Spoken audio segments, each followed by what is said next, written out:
So, I'm picking up the energies right in here, no? If you are someone na parang when it comes to love, no, you're not really paying attention sa physical appearance, no, but more likely, you're paying attention more sa ugali niya. And, hindi lang basta ugali, the intention. The intention. If it is pure, if it is something here na baka may hidden agenda lang, o mga ganong bagay, no, dun ka mas nagpo-focus and not sa outer appearance or physical appearance, no? Yan. Then, maaring reading mo ito. Okay? Pero hindi ko naman nakikita na walang itsura tong person na to. Actually, baka nga may itsura pa ito. Yan, no?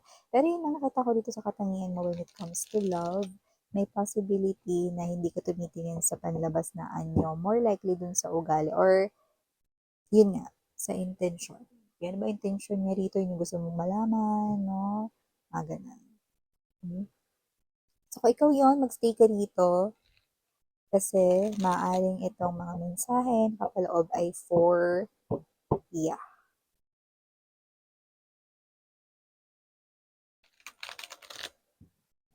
Okay.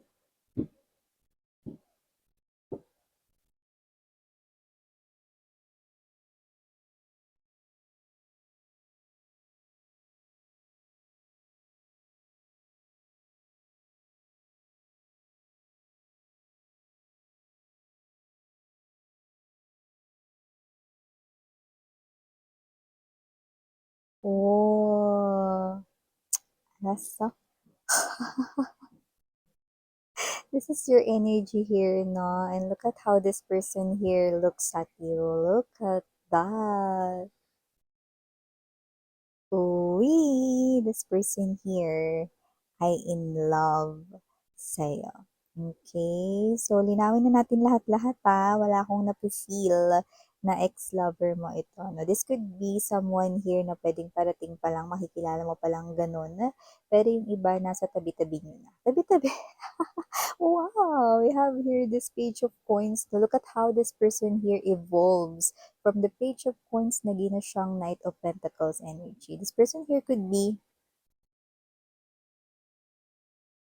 attractive looking, no? Handsome, may itsura siya, no? So, may ganong klase ng energy or baka malakas ang charm or appeal naman niya, no? So, yeah, just take only what resonates. So, this person here, no, ay moving pretty slowly, pero banayad at steady, you know? So, we have here this strength card energy. Alali lang, pero nakita ko rito na etong person na talaga we have the Two of Cups. This person wants this from you. I don't know I'm picking up a sexy vibe from this person here. Yeah, let me just get straight to the point. Hindi siya pervert, okay? Hindi rin siya bastos, no? Pero maaaring sexy siya. Possible na siya ay nag-gym, no? Kasi physically attractive yung iba naman. Iba naman rito, no? Pwedeng matalino, tapos, alam mo yun, no? May itsura rin. Talagang may ibubuga, no? Alam mo yung panlaban yung datingan niyan. Toroy. High Priestess. Yes. This person wants to reveal something sa inyo. And it looks like this person here ay ready. Okay? Mukhang nagkaroon na dito ng pag-build up ng courage. Let's see at the bottom of the deck, we have the Ace of Cups. See, told you guys. New love. This confirms kung ano yung sinabi ko. Excuse me. And look at how the flame, oh, umaakit sa cup. Ibig sabihin, no, nagsisimula na tong spark na to, no, hanggang sa magiging maglalagablab na ang kanya ritong si passionate new beginning. This person here wants from you. Uy! We now have our ultimate bartender. The universe it is. Wow! Okay, ligpit na natin. Nagligpit. Yun yung mga babes, no? Amer, sa bago natin pag-usapan ito more, bati muna natin everybody. Hi, hello there everyone, my name is Yan, I know. Kasi mga babes na medyo may sabit pa din, no? Kasi medyo malapit na tayong gumaling dun sa ating plema dahil nilunok ko naman na lahat, di ba? Hindi ko nadura dahil sa pagkasalita ko, yun, no? Yan, tapos yung tabi sa mga kumakain, ayun. Excuse me. So, yun na nga. Etong person na 'to 'no, ay puwedeng literal na clearing his or her throat kasi nga 'no, siya ay naka-standby mode, preparing na to confess his or her feelings para sa'yo, babe. And this person right in here 'no, may secret code siya. Ano miss 'yan? 'Di ba may mga tao na um, may mga tao na kapagka may gusto sila sa isang person, lumalapit, lapit ng lapit, 'di ba? Nagpapakita ng parang pagtangi 'no, nag-e-express ng mga ganyan. Pero siya ang secret code niya rito 'no, ay ang pag-iwas sa'yo. Yun 'no, 'pag andiyan ka lumalayo siya 'no, sinasadya niya para mapansin mo. Nagpapapansin siya sa'yo na, "Eh, miss 'yan." Umiiwas siya tapos may gusto siya sa'kin, 'di ba mas maganda dapat lalapit, eh, ba't ka nakikialam sa kanya, yun yung gusto niya. Actually, gusto niyang ipahalata yun sa'yo, gusto niyang ma-gets mo yun 'no. This person here ay seeing you, napansinin mo yung mga mata niya kasi babe, kapagka nandiyan siya, tumitingin siya sa'yo, iba yung lagkit ng tingin niya sa'yo 'no, kumpara sa lagkit ng iba niya ritong kausap na mga nakapaligid sa inyo. Like let's say, nasa loob kayo ng isang workplace, situation 'no, or nasa loob kayo ng opisina ninyo kung katrabaho niyo man ito 'no, or kapitbahay basta. Yung ibang mga nakapaligid sa kanya 'no, normal lang kung paano niya tingnan, pero yung sa'yo kakaiba yung lagkit. May pagnanasa talaga sa kanyang mga mata, yan, oh, pagnanasa ng pag-ibig, yan. Hindi nga siya pervert, 'di ba? Okey talaga. Alam mo kung ba't ko binigay yung word na yun? Kasi this person here ay obsessed rito sa inyo. Obsessed siyang ipamalas at iparamdam sa inyo na kayo ang gusto niya. Once na magsimula siyang umamin rito, magtutuloy-tuloy na yun, babe, 'no, at hindi ka niya rito titigilan, pero hindi ka rin naman niya pipilitin, yun. Taray. Ang handog niya sa'yo, talino handog, 'no, offer kasi yun. Ang offer niya sa'yo rito ay genuine unconditional love, ote. Okay? This person is seeing you as someone here na na-deserve mo yung ganong klase ng love. Oh. This person here ay may high respect sa inyo, 'no, at, nakikita nitong tao na 'to ang kanyang future sa tabi, oh. Tara ligpit na natin. Ligpit. Yun na nga 'no, nakita ko rito mga reels. So, yung previous energy is this person here, this is his or her secret code 'no. Gagawin niya ito yung parang sasadyain niya, yung kapansin-pansin, yung obvious talaga 'no, para ma-gets mo na ikaw yung tinutukoy niya rito. Like let's say, example lang 'to, kunyari andiyan ka na habang nakikipagkuwentuhan siya sa iba. Kapagka andiyan ka na, nakikipagkuwentuhan siya sa iba, literal na aalis siya. Alam mo papansin mode, yun yun 'no. Tapos parang, "Eh, bakit umaalis yun? May mabaho ba o kaya inis ba siya sa'kin, anong ano." Kasi yun yung parang way para mapansin mo siya kasi kung makikimingle siya sa'yo, hindi ko alam, may sarili siya ditong pamamaraan, huwag natin siya pakialaman ha. Ta's makikita natin dito na meron siya ditong diskarte sa'yo, okey?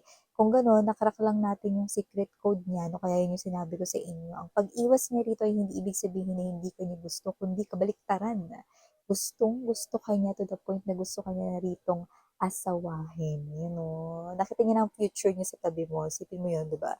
So, I do see that this person here with this Ace of Cups, wala pa yan sa buhay niyo, parating pa lang. Maaaring maging kapitbahay mo siya, maging katrabaho, or maging kaibigan. Iba naman nandiyan na sa paligid mo, no? Matagal ka na ritong pinagmamasdan. Isa ka ritong napakagandang tanawin sa kanyang paningin. Ote, 'di ba?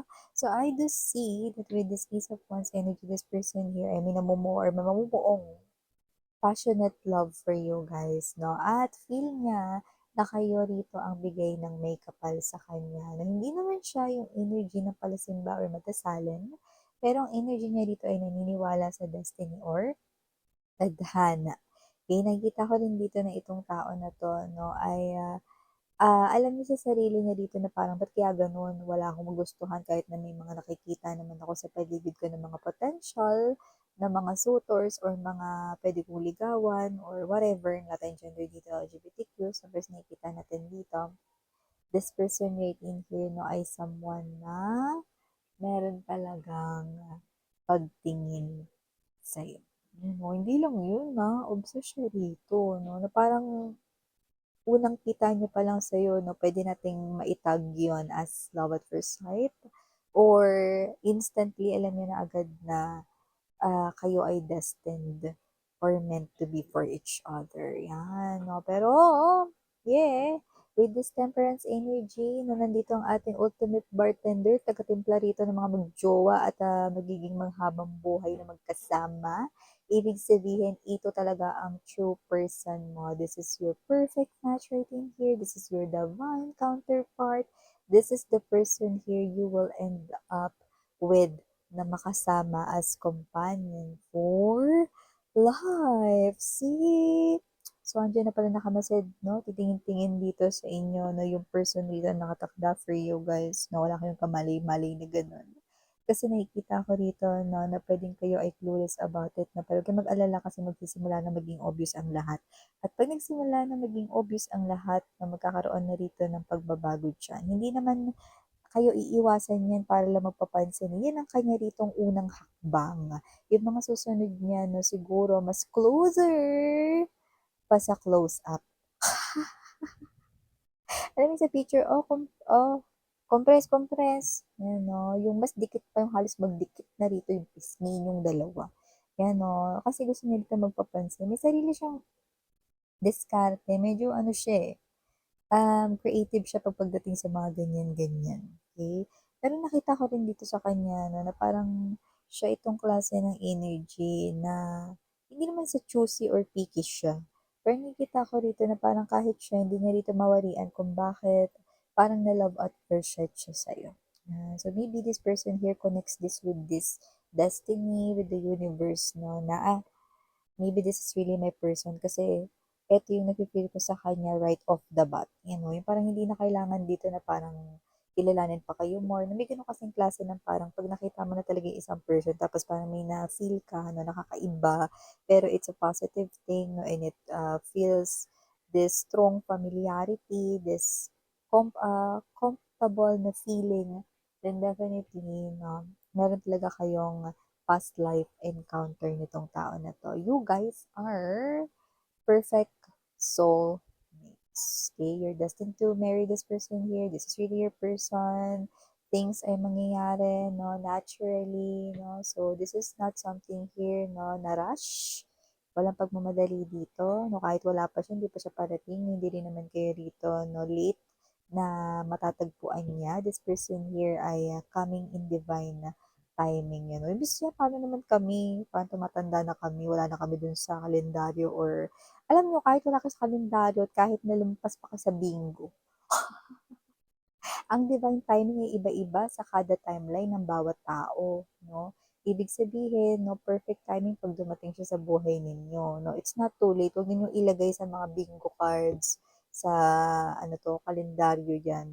Okay, yung inyo ritong kapalaran sa pag-ibig, no? Kung sino nagpasimula niyan, no, ewan ko sa kanya. Sino nagpauso nun? Yan, yung pag wala ka sa kalendaryo, matanda ka na. Sino nagsabi? Di ba? Ure, di ba? So, whatever the case may be, mo sila.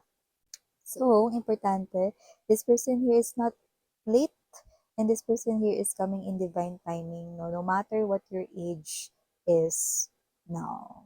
Okay? Universe ay hindi pa nagkamali para dun sa pagdating ng inyong destiny or nakatakda sa inyo. Never pa nagkamali si universe. Okay? Tandaan nyo yan, mga mare or pare. Alright? So, initials na tayo, we have here capital letter M, capital letter J, capital letter K, capital letter S, capital letter P, capital letter E, capital letter C, capital letter Z, capital letter Y, and capital letter A. For small letters, we have A pa din. I, maaari mga babes, no, what's this? More than 2, pero hindi lalampas rito ng 4. Yan, no? So, ibig sabihin, pwedeng tatlo yung I, oo. Pwedeng tatlo yung I dun sa kanyang buong pangalan. Just take only what resonates or sa pangalan mo. We also have here small letters U, B as in boy, C, and last but not the least, G. So yeah, these are all the messages we've got right here for you, sweethearts, for this new love coming in or nandiyan na sa'yo, no? Standby mode na lamang ito, no? Okay, madali, no? Everything will naturally unfold right in here, no? Because this is orchestrated by our ultimate bartender, the Uni. verse or God Himself. So, yeah, these are all the messages I've got right here for you, sweethearts. And if you want personal reading here, no, just message dun sa nakita ninyo sa ating screen sa intro ng ating reading. So, ito ulit no, ang inyong mga messages. Again, in your yan, only for the girls in Yana, do not for the boys. Sarang love and light. Kedara. Annyeong.